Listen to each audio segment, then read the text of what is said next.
बड़ी जल विद्युत परियोजना से होने वाले नुकसान को देखते हुए सरकार ने छोटी जल विद्युत परियोजनाएं बनाने पर बल दिया। इसके तहत एक नीति बनाई गई। नीति के तहत हिमाचल के इंडिपेंडेंट पावर प्रोड्यूसर्स को तरजीह देने की बात कही गई, लेकिन नीति में खामियां ही खामियां है। आलम यह है कि एक प्रोजेक्ट जब अलॉट होता है तो इसको बनाने तक के लिए जो भी प्रक्रिया अपनाई जाती है उसमें सालों साल लग रहे हैं। इसी नीति पर पेश है हमारी खास पेशकश, रोशनी की अंधेर नीति। रोशनी की अंधेर नीति। जी हाँ, रोशनी को लेकर केंद्र और राज्य सरकार ने जो नीति बनाई है उसमें खामियां इतनी हैं कि इसे अंधेर नीति कहा जा सकता है।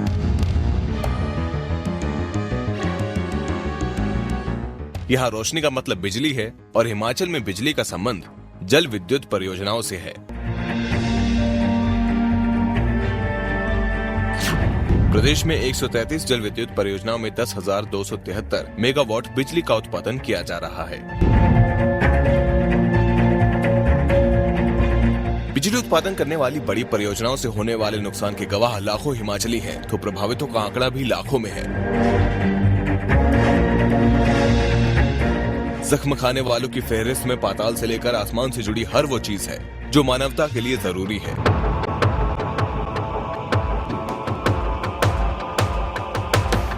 अभी सैकड़ों परियोजनाएं निर्माणाधीन हैं। सैकड़ों परियोजनाएं पूरी होने वाली हैं, यानी आने वाले समय में प्रकृति के साथ साथ आम लोगों को और भी जख्म खाने होंगे।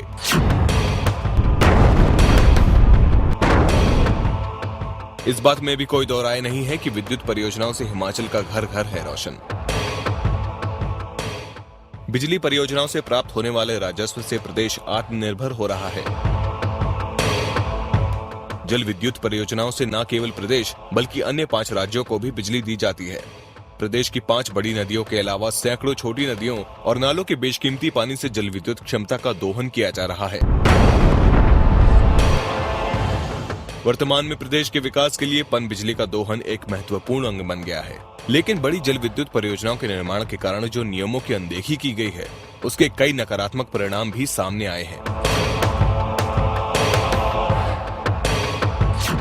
बड़ी परियोजनाओं से मिले जख्मों को भरने के लिए केंद्र और राज्य सरकार ने एक और नीति बनाई और नई नीति के तहत बड़े बड़े प्रोजेक्टों के स्थान पर छोटे छोटे प्रोजेक्ट बनाने पर बल दिया।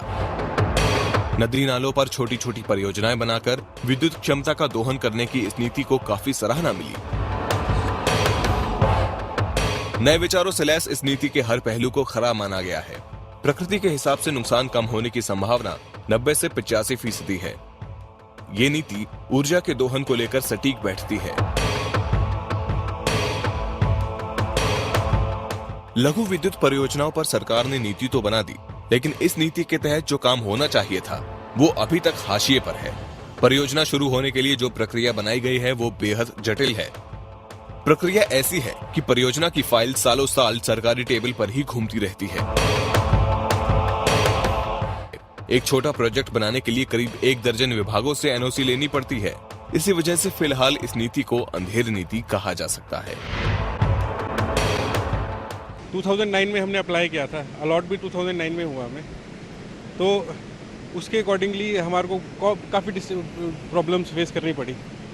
डिपार्टमेंट्स में फाइल जो आपकी प्रोसीजर वाइज नहीं चलती है, क्लियरेंसेस काफ़ी है और टाइम पीरियड ज़्यादा लगता है क्लियरेंसेस के लिए। और उसके अकॉर्डिंगली जैसे 2009 में जो आपका प्रोजेक्ट कॉस्ट आती थी उसके अकॉर्डिंगली अब हमने जैसे 2016 में कमीशन करना है या कंस्ट्रक्शन में आना है तो उसके अकॉर्डिंगली हमारा सिविल कॉस्ट बढ़ जाती है और क्या बोलते हैं आपकी मशीनरी कॉस्ट बढ़ जाती है। सबसे बड़ा तो मैं ये मानता हूँ कि जो हमारा व्यवस्था है क्लियरेंसेस की वो बदलनी चाहिए। आप देखेंगे कि हम एक इम्प्लीमेंटेशन एग्रीमेंट के अंडर काम करते हैं। अब वो इम्प्लीमेंटेशन एग्रीमेंट अगर सरकार ने हमें दिया है तो उसके बाद हमारा काम सिर्फ इम्प्लीमेंटेशन का होना चाहिए, लेकिन उस इम्प्लीमेंटेशन एग्रीमेंट के 5-5 साल लगते हैं सिर्फ क्लियरेंसेस लेने के लिए। एक एक विभाग जो है उसके अंदर 5-5 कम से कम और ऐसे विभाग हैं जहाँ से हमें ये क्लियरेंस को लेना होता है। आप जिससे भी स्मॉल हाइड्रो पावर प्रोजेक्ट्स के बारे में बात करेंगे जिस भी आईपीपी से बात करेंगे, जिस भी पावर प्रोड्यूसर से बात करेंगे, सब एक ही बात कहेंगे।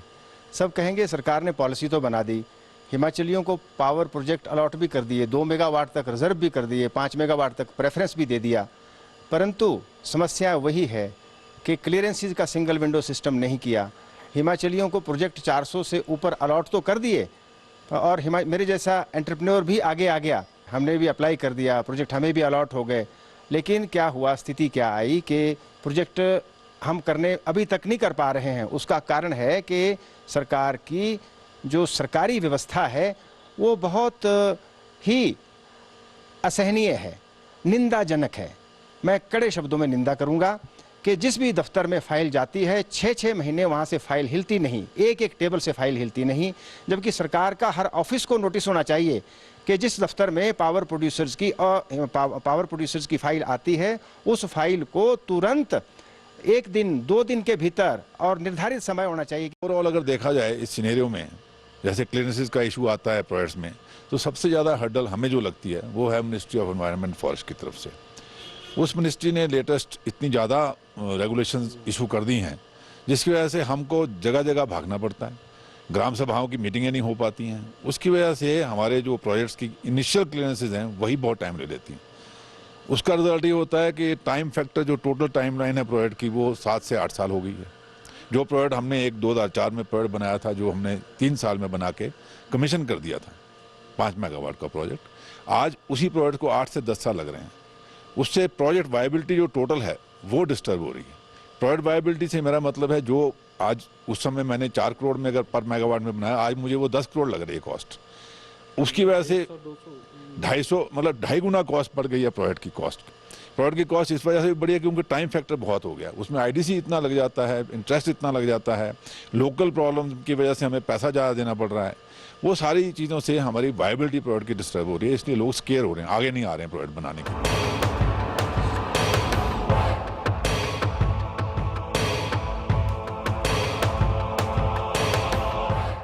हमारे इस खास पेशकश में वक्त है एक ब्रेक का।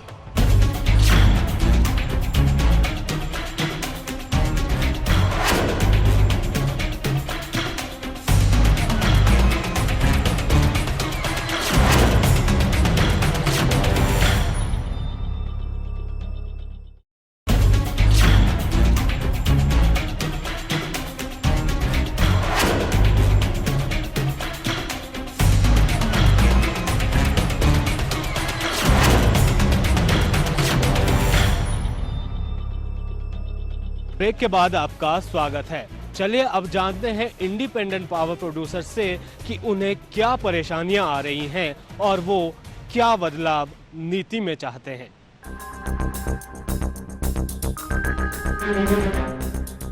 छोटी परियोजना को शुरू करने की प्रक्रिया कितनी जटिल है, इसकी तस्दीक खुद सरकार के आंकड़े कर रहे हैं। हिमऊर्जा के आंकड़ों पर गौर करें तो सरकार ने वर्ष 1995-96 से लघु जल विद्युत परियोजनाएं अलॉट कर रहा है।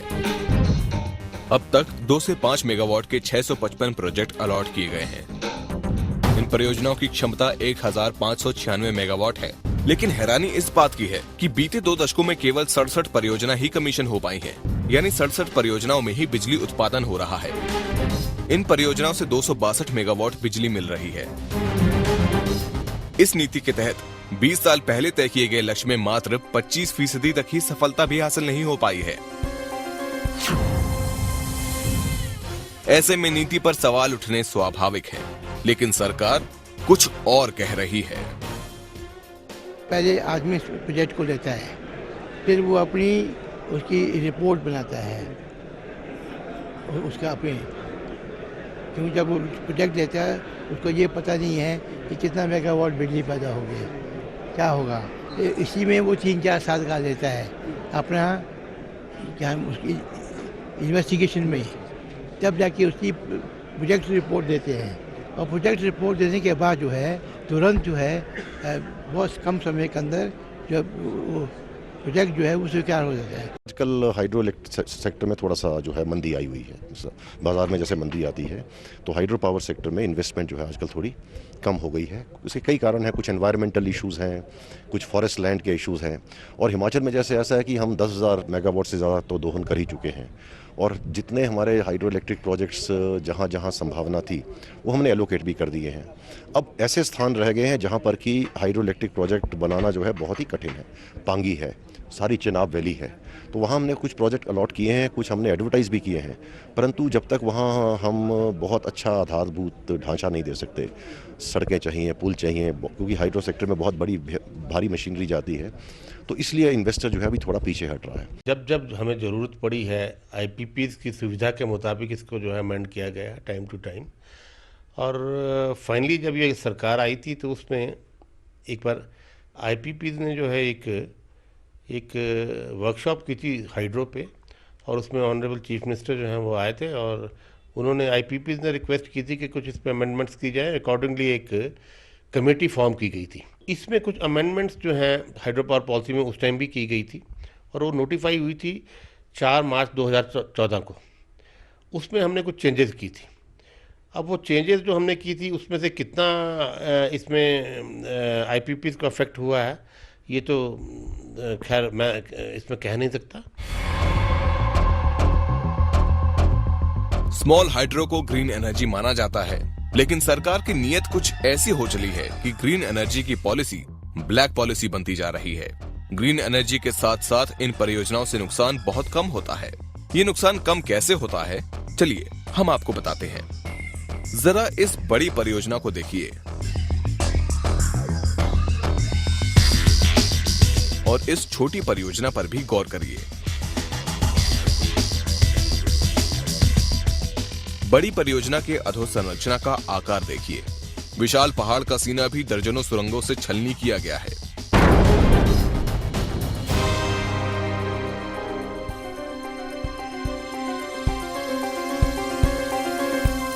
जिला किन्नौर का जिक्र करना यहाँ बेहद जरूरी है। किन्नौर में लगी बड़ी परियोजनाओं का प्रभाव इतना हो गया है कि ये कहने में कोई गुरेज नहीं है कि पूरा किन्नौर बारूद के ढेर में तब्दील हो रहा है।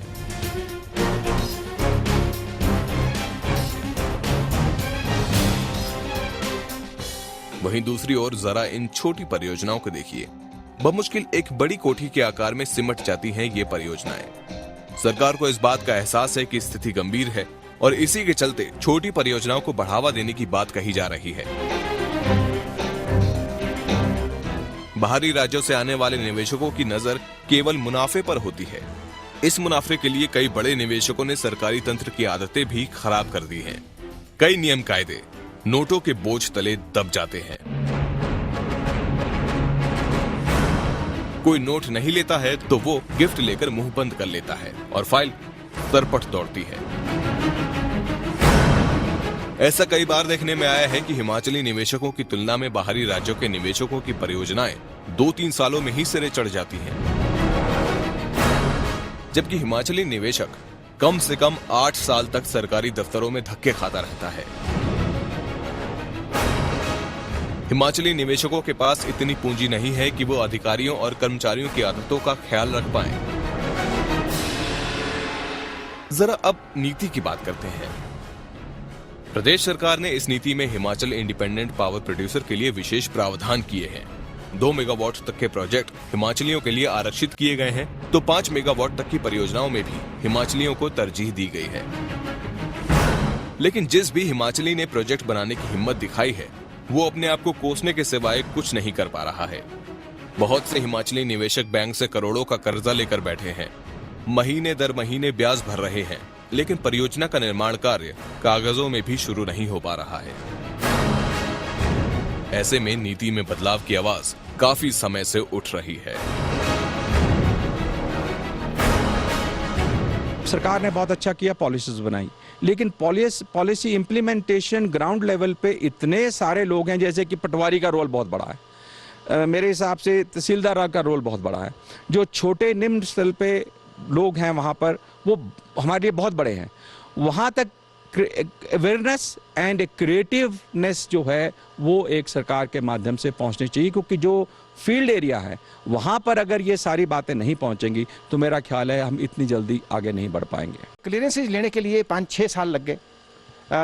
अब फॉरेस्ट की क्लियरेंस के लिए अब लगाऊं, क्योंकि बाकी क्लियरेंसेज आ गई तो टीईसी के लिए वो कंप्लीट चाहिए थी, फॉरेस्ट क्लियरेंस के लिए टीईसी चाहिए थी। इस तरीके से सारे काम जो है अभी तक वो बीच में फंसे हुए हैं। अभी सरकार ने 37 प्रोडक्ट की जो ऐड निकाली थी उसमें कोई नहीं आया, 6 बार वो एडवर्टाइजमेंट दे चुके हैं। उसका कारण सिर्फ यही है, जब तक ये प्रोसेस सिंपलीफाई नहीं होते, एक तो वो कारण है। दूसरा कारण सबसे बड़ा जो आ रहा है, जब 2004 में जो टैरिफ था आज भी वही है, हार्डली वो बड़ा है। तो जब तक टैरिफ इंप्रूव नहीं होता, जब तक इन प्रोडक्ट की कॉस्ट थोड़ी सी कम नहीं आती, जब तक क्लियरेंसेस सिंपलीफाई नहीं होती तो प्रोडक्ट नहीं बनेंगे। लोकल जो प्रॉब्लम्स लोगों को प्रोडक्ट बनाने में आ रही हैं उसमें ऑब्वियसली कोई हमें सरकार की तरफ से या और पॉलिटिशियंस की तरफ से भी मदद नहीं मिल रही है, बिकॉज वो वोट बैंक, उनको कुछ नहीं कहेंगे। अभी तक हालत ये है कि 6-7 साल हो चुके हैं कि अभी तक हम फॉरेस्ट क्लियरेंस से गुजर रहे हैं। क्या है, क्या पॉलिसियाँ जो बदलती रहती है, सरकार को उस पर ध्यान देना चाहिए था कि जो ये पॉलिसी बन रही है एक टेबल पे आए, एक विंडो पे आए, सिंगल विंडो हो जाए सारा काम। और हमारा जो मेन फोकस है, आईपीपीस को तंग ना किया जाए, फाइल्स ना रोकी जाए और टाइम टू टाइम हमारा काम किया जाए। हम चाहते तो है कि प्रोजेक्ट लगे, हमारे को होना चाहिए प्रोजेक्ट से फ़ायदा भी, ऐसा तो कुछ नहीं है। तो हाँ जी, सारी चीज़ों का कि हमारी मतलब मैं तो यही चाहूँगी कि मेरी पब्लिक का ख्याल होना चाहिए। बेरोज़गारी मतलब जितना ज़्यादा हम चाहते कि हमारे लोग लगने चाहिए।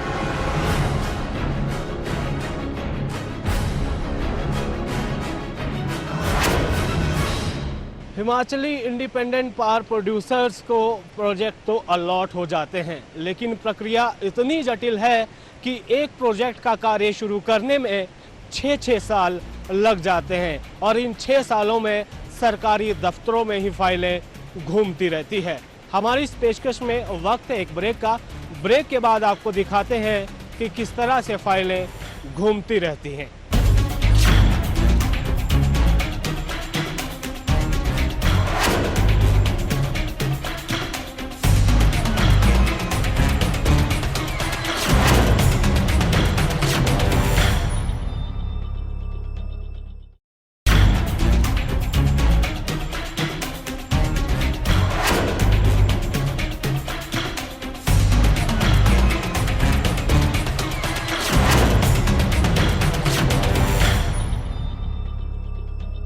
ब्रेक के बाद आपका स्वागत है। चलिए अब चलते हैं दफ्तरों में और आपको दिखाते हैं कि किस तरह से सरकारी तंत्र काम करता है और एक फाइल एक कागज के लिए भी महीने लग जाते हैं।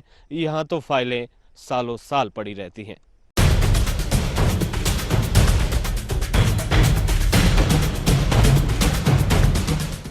सरकार दावे करती है कि परियोजनाओं के निर्माण के लिए हिमाचली निवेशकों को सभी तरह की सुविधाएं दी जाती हैं।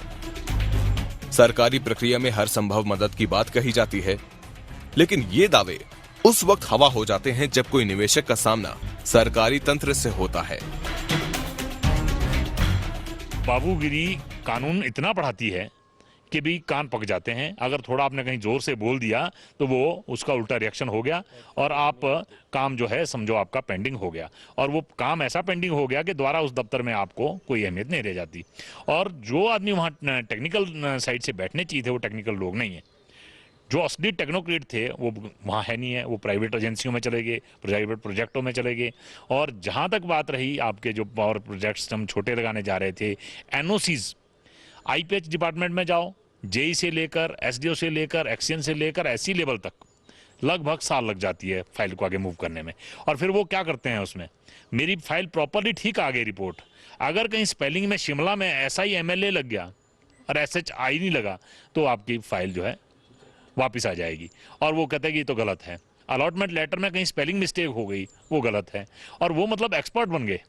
और जो हम जो अपने जूते घिसाते सारी 6-7 साल निकाल दिए और अपनी जेबी खा लिए, अपनी प्रॉपर्टी, अपना बैंक जो जहाँ होना चाहिए था, जो अपनी पूंजी थी, वो सब खत्म हो गई इसमें, और हम एंड सिरे पर नहीं पहुँच पाए अभी तक। वैसे ये तो बिल्कुल ही उनकी जाती है कि वो ये कहते हैं कि भी एक फ्लोर से दूसरे फ्लोर में आने में बड़ा टाइम लग जाता है, ऐसा कुछ नहीं है। बट इवन मैं ये ताक़ात करता हूँ कि ताकि उनको कि थोड़ा सा वो भी अपने लेवल पे जो है परस्यू करें, दफ्तरों में आएँ और अपना काम जो है बताएं। बिकॉज मेयर एक चिट्ठी लिख देने थे, बिकॉज हमारी प्रॉब्लम ये रहती है, जैसे मैं ये नहीं कहता, मेरे दफ्तर में काम मुझे पता है, हर काम जो हम डील करते हैं टाइमली डील करने की कोशिश करते हैं।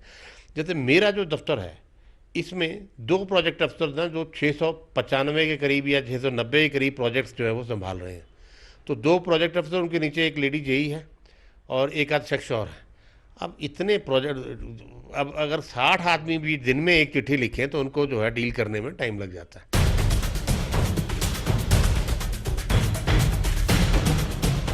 प्रोजेक्ट अलॉटमेंट के बाद निवेशक को भी उसी तरह से धक्के खाने पड़ते हैं जैसे कोई युवा हर रोज रोजगार की तलाश में भटकता है। चलिए आपको बताते हैं कि जब प्रोजेक्ट अलॉट होता है उसके बाद निर्माण कार्य शुरू होने तक की प्रक्रिया क्या है। प्रोजेक्ट अलॉटमेंट के बाद डेवलपर को विभिन्न विभागों से एनओसी लेनी पड़ती है। इनमें पीडब्ल्यूडी, आईपीएच, फिशरी, वन विभाग, पर्यावरण, पॉल्यूशन कंट्रोल बोर्ड, राजस्व, खनन, जियोलॉजिकल डिपार्टमेंट, पंचायत, ग्राम सभा, वनाधिकार कमेटी प्रमुख हैं। इतने विभागों में फाइलें घूमती रहती हैं और इसी चक्कर में 8-9 साल निकल जाते हैं।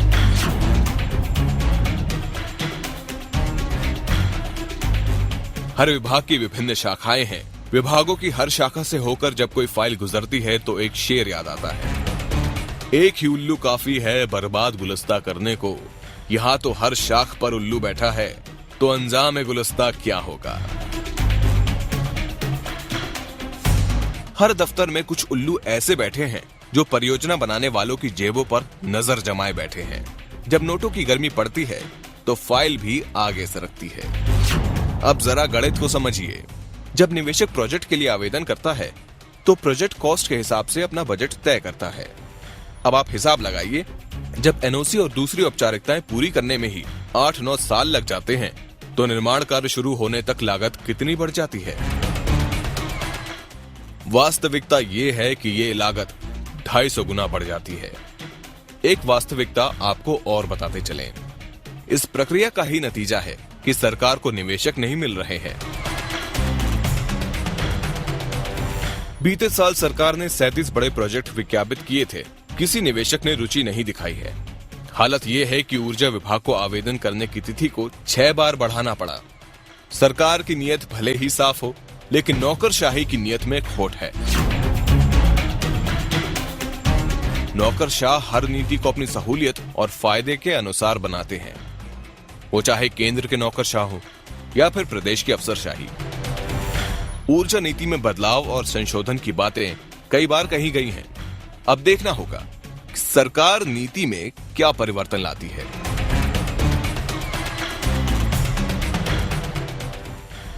देश में सैकड़ों छोटी जलविद्युत परियोजनाएं लटकी पड़ी हैं।